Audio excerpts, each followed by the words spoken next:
thing. Let me ask you something personal. Have you ever sat in a room full of people absolutely losing their minds over a football match and felt absolutely nothing? Not annoyed, not confused, just nothing. And then someone looked at you like you were the strange one? Yeah, I've been there. Here's what nobody ever told you: that silence you felt, that emptiness while everyone else was screaming. That's not a personality flaw. That's actually your brain telling you something deeply important about who you are. And today, we're going to unpack exactly what that is. We will discuss 5 main points. 1. The identity thing. Here's where I want to start, and it's something most psychology channels completely skip over. When a person watches sports, really watches it, they're not just watching a game, they're answering a question. Who am I? Sports gives people a ready-made identity. A team, a city, a color, a side. Put on the jersey, and suddenly you belong somewhere. You have a history, a community, a reason to feel proud on a Monday morning. Psychologists call this social identity theory, the idea that humans attach their self-worth to the groups they belong to. And for millions of people, their team is their group. But here's where it gets interesting for you. If you don't care about sports, it usually means one thing. You've already answered that question a different way. You don't need a team to tell you who you are. Your identity is already built from the inside, from your values, your interests, your relationships, your own personal story.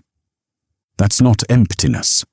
That's actually a sign of a more internally grounded self-concept. Research in personality psychology shows that people with low sports interest tend to score significantly higher in what's called autonomy, the ability to define yourself without external labels. Think about that for a second. 2. How your brain actually works. Now let's talk about your brain specifically, because there is a genuine neurological difference happening inside your head. When a sports fan watches a match, their brain floods with something called vicarious arousal. They physically feel the tension, the excitement, the pain of watching someone else compete. Their nervous system responds as if they are the ones on the field. It's wild, honestly. Their brain can barely tell the difference between watching and doing. But your brain, it doesn't make that switch as easily. And here's the important part. That's not a malfunction. That's actually a sign of something called stronger reality testing. Your brain stays more grounded in what's actually happening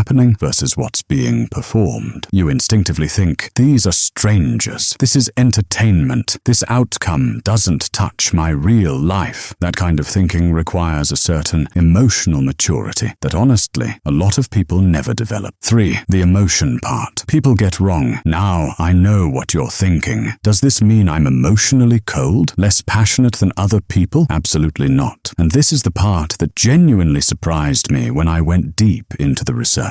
A 2021 psychological study found that people who show low interest in sports consistently score higher in something called aesthetic sensitivity, the ability to feel deeply moved by art, music, nature, literature, and human connection. Your emotional system isn't switched off. It's just tuned to a different frequency. Sports fans feel that rush watching a last-minute goal. You feel it differently. Maybe reading a sentence in a book that hits so hard you have to stop and breathe. Maybe hearing a song that feels like it was written specifically for your life. Maybe watching someone you love finally succeed at something they've been fighting for. That's real emotion. That's deep passion. It's just not pointed at a scoreboard. 4. The social pressure piece. Let's be honest about something uncomfortable. There's a social cost to not caring about sports, especially depending on where you grew up, who raised you, what culture surrounds you. People have been called boring, cold, antisocial, weird, and for some people, not all but some, not engaging with sports actually becomes a quiet act of resistance. Maybe you grew up in an environment where sports was used to exclude you. Maybe the locker room felt dangerous. Maybe you were always picked last, and sports became associated with shame. For those people, the disinterest isn't just personality, it's protection. Psychology calls this an avoidance schema, a mental pattern formed to protect you from repeated emotional pain. And there's no judgment in that. Brains are brilliant at keeping us safe, but it's worth asking yourself honestly, is my disinterest freedom, or is it armor I no longer need? Only you know the answer to that. 5. The real psychological truth. So here's what I actually want you to walk away with today. The psychological truth about people who don't watch sports isn't one clean, simple answer. For some of you, it's It's genetics. Your dopamine system genuinely isn't wired to chase vicarious competition. That's real. That's biological. That's completely valid. For some of you, it's personality. You're high in openness, high in autonomy, internally driven. You find meaning in ideas, people, and creation, not competition. That's a gift, not a gap. For some of you, it's history. Something in your past made sports feel unsafe or irrelevant, and your brain did exactly what it was supposed to do.